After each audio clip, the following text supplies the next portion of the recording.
बच्चों, आज आप मेरे साथ आपकी पाठ्यपुस्तक बसंत भाग 2 के पाठ 12 कंचा जो कि एक कहानी है, इसके अभ्यास प्रश्न हल कर रहे हैं। बच्चों, आप मेरे साथ कहानी पिछले भागों में पढ़ चुकी हैं, जिसमें आपने देखा कि एक छोटा सा प्यारा सा बालक अप्पू होता है। उसके बाल मन में बहुत सारे विचार चलते रहते हैं, बहुत सारी कल्पनाएं चलती रहती हैं, जिसको कि आपने देखा, जाना और समझा। तो बच्चों, आज आप मेरे साथ इस पाठ पर आधारित अभ्यास प्रश्न हल करने वाले हैं। तो चलते हैं हमारे पहले प्रश्न की तरफ। देखते हैं हमारा पहला प्रश्न क्या है और कहाँ से लिया गया है। पहला प्रश्न बच्चों हमारी कहानी से ही लिया गया है। देखते हैं क्या है। कंचे जब जार से निकलकर अप्पू के मन की कल्पना में समा जाते हैं तब क्या होता है। बच्चों, आपने मेरे साथ कहानी बहुत ही अच्छी तरह से पढ़ी है और आपने देखा होगा कि जब बालक अपने विद्यालय की तरफ जा रहा होता है तो रास्ते में एक दुकान पड़ती है। उस दुकान पर वह रुकता है और रुककर क्या देखता है, उसे एक कांच का जार दिखाई देता है जिसमें कि कंचे रखे हुए होते हैं। कैसे कंचे? रंग बिरंगे कंचे रखे हुए होते हैं। उन कंचों को देखकर उस बालक के मन में बहुत सारी कल्पनाएं चलती रहती है और वह उन कल्पनाओं में क्या करता है, वह उन कल्पनाओं में अपने आप को उस जार के अंदर देखता है। इस प्रश्न में आपको यही बताना है कि जब अप्पू के मन की कल्पना में समा जाते हैं तब क्या होता है। देखिए बच्चों, कंचे जब जार से निकलकर अप्पू के दिमाग में समा जाते हैं तो उसके देखते देखते जार बढ़ने लगता है और वह जार आसमान जितना बड़ा हो जाता है, यानी वह जार बहुत बड़ा हो जाता है। इतने बड़े जार में अप्पू स्वयं को अकेला पाता है। वहाँ उसके साथ खेलने के लिए अन्य और कोई लड़का नहीं है, फिर भी उसे उस जार में होना अच्छा लगता है। वह जार में कंचों को बिखेरकर खेल खेलने लगता है। तभी अचानक दुकानदार की आवाज़ सुनकर उसका ध्यान टूट जाता है। उसकी नज़रों के सामने वही जार छोटा होता हुआ प्रतीत होने लगता है। चलते हैं अगले प्रश्न की तरफ। देखते हैं अगला प्रश्न क्या है। दुकानदार और ड्राइवर के सामने अप्पू की क्या स्थिति है। वे दोनों उसको देखकर पहले परेशान होते हैं, फिर हंसते हैं।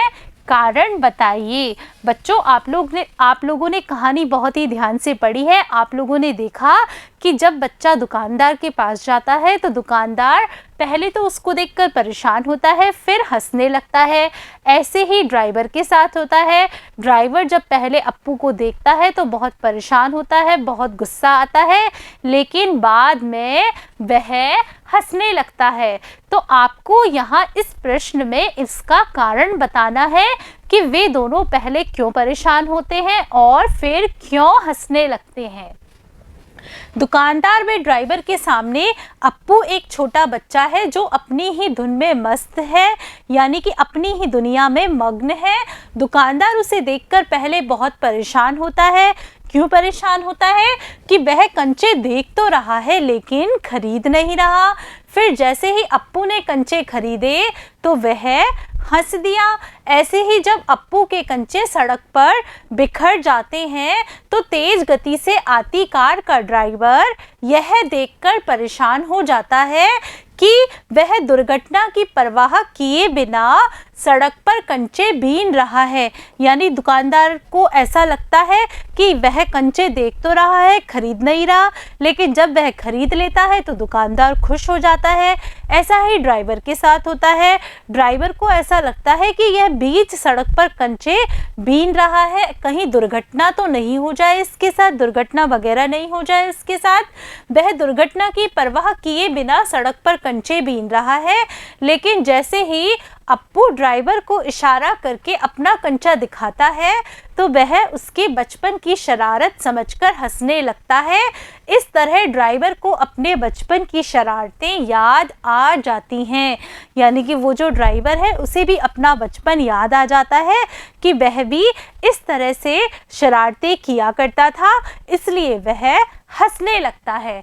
चलते हैं अगले प्रश्न पर। मास्टर जी की आवाज़ अब कम ऊंची थी। वे रेलगाड़ी के बारे में बता रहे थे। मास्टर जी की आवाज़ धीमी क्यों हो गई होगी? लिखिए। बच्चों, आपने कहानी में देखा कि मास्टर जी जब शुरू में पढ़ा रहे होते हैं तो उनकी आवाज़ बहुत ऊंची थी, और जब वो रेलगाड़ी के बारे में समझा रहे थे तो उनकी आवाज़ धीमी हो गई। तो बच्चों, आपको इस प्रश्न में इसका कारण बताना है। तो बच्चों, इस प्रश्न का उत्तर हम इस तरह से दे सकते हैं। जब मास्टर जी ने रेलगाड़ी पाठ पढ़ाना शुरू किया तो उनकी आवाज़ ऊंची थी अर्थात तेज थी, क्योंकि वे सभी बच्चों का ध्यान अपनी ओर आकर्षित करना चाहते थे, जिससे बच्चे ध्यानपूर्वक उनकी बातों को सुनते हुए पाठ को समझ सके। जब पाठ शुरू हो गया, ध्यानपूर्वक बच्चे उनकी बातें सुनने लगे तो उनकी आवाज़ धीमी हो गई।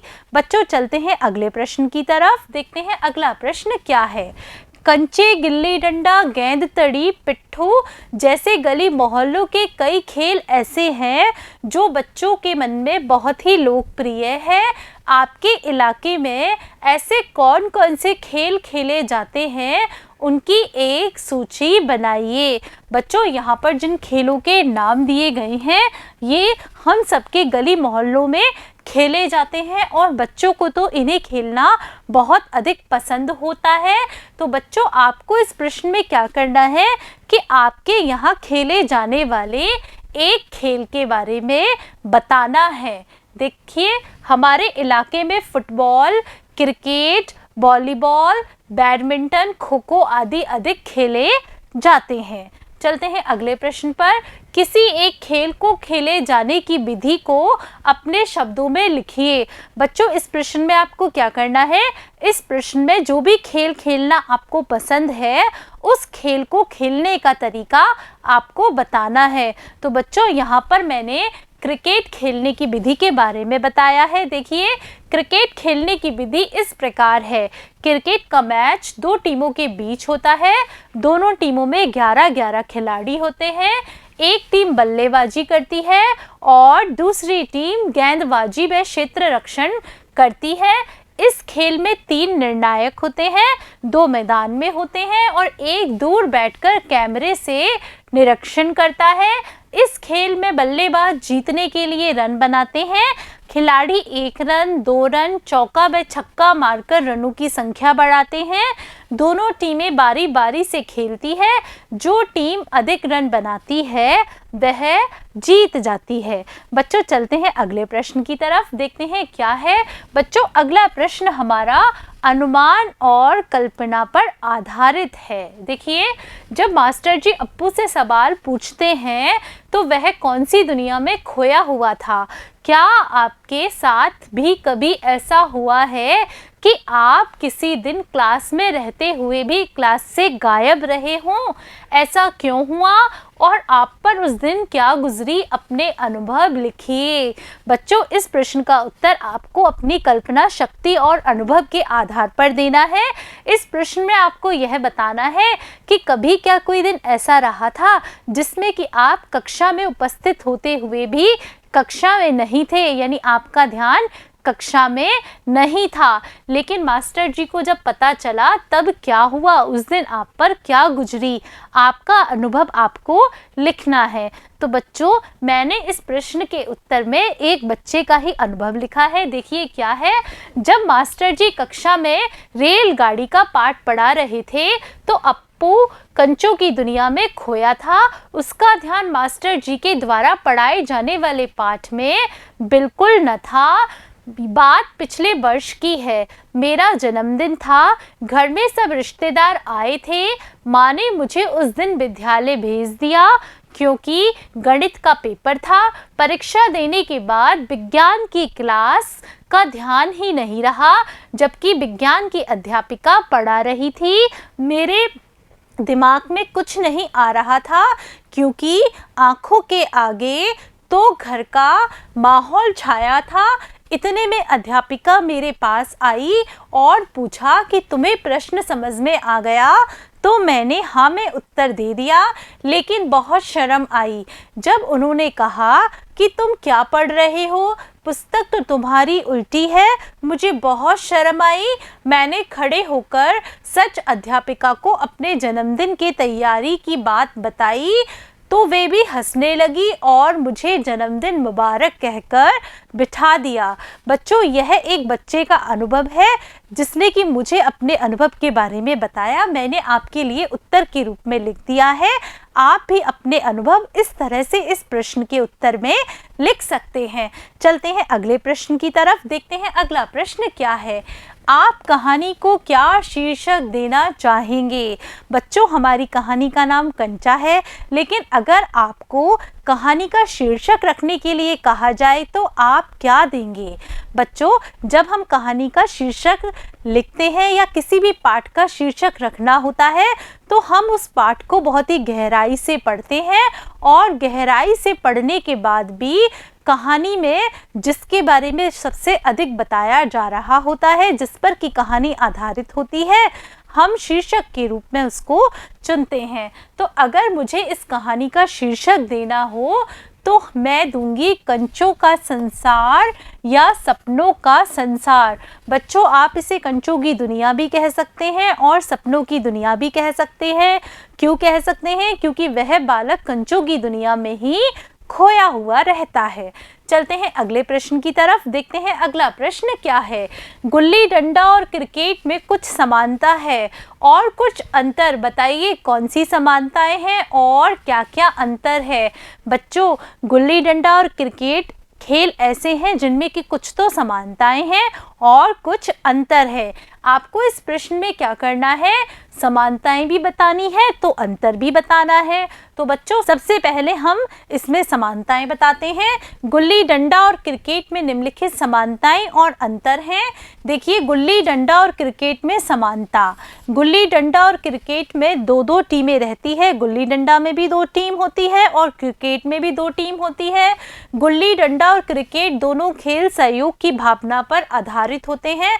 बच्चों, कोई भी खेल सहयोग की भावना के बिना नहीं खेला जा सकता। जो कि बड़े खेल होते हैं जिनमें कि 2 टीम होती है, ज़्यादा संख्या में खिलाड़ी होते हैं। गुल्ली डंडा और क्रिकेट दोनों खेल खुली जगह पर खेले जाते हैं। बच्चों, इन खेलों को हम घर में नहीं खेल सकते हैं। गुल्ली डंडा और क्रिकेट दोनों खेलों में हार जीत निश्चित होती है। बच्चों, जब हम खेलते हैं तो एक पक्ष हारता है और एक पक्ष जीतता है। गुल्ली डंडा और क्रिकेट में असमानता यानी क्या क्या अलग अलग बातें हैं, देखिए। क्रिकेट निश्चित समय सीमा में खेला जाता है, जबकि गुल्ली डंडा का कोई निश्चित समय सीमा नहीं होती है। गुल्ली और डंडा दोनों लकड़ी के होते हैं, जबकि क्रिकेट में बल्ला लकड़ी की, गेंद लकड़ी का और गेंद चमड़े की होती है। क्रिकेट के निर्णायक एम्पायर होते हैं, जबकि गुल्ली डंडा के निर्णायक खिलाड़ी स्वयं होते हैं। गुल्ली डंडा में खिलाड़ियों की कोई निश्चित संख्या नहीं होती है, जबकि क्रिकेट में खिलाड़ियों की संख्या निश्चित होती है। दोनों तरफ 11-11 खिलाड़ी खेल सकते हैं। बच्चों, अब हम भाषा की बात पर आधारित अभ्यास प्रश्न हल करेंगे। देखते हैं, नीचे दिए गए वाक्यों में रेखांकित मुहावरे किन भावों को प्रकट करते हैं? इन भावों से जुड़े हुए 2-2 मुहावरे बताइए और उनका वाक्य में प्रयोग कीजिए। तो बच्चों देखिए, माँ ने दांतों तले उंगली दबाई। यहाँ पर दांतों तले उंगली दबाना जो मुहावरा है, इसका पहले आपको भाव बताना है कि यह किस भाव को व्यक्त करता है। फिर इससे संबंधित आपको 2-2 मुहावरे और बताने हैं और वाक्यों में प्रयोग करना है। तो बच्चों देखिए, दांतों तले अंगुली दबाना मुहावरे का अर्थ आश्चर्य प्रकट करना होता है। यानी जहाँ कहीं भी आश्चर्य प्रकट करने का भाव आता है वहाँ इस मुहावरे का प्रयोग किया जाता है। और इससे संबंधित मुहावरे देखिए, मुंह खुला का खुला रहना।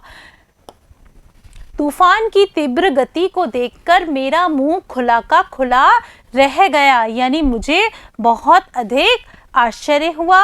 यहाँ पर यह मुहावरा भी आश्चर्य को प्रकट कर रहा है।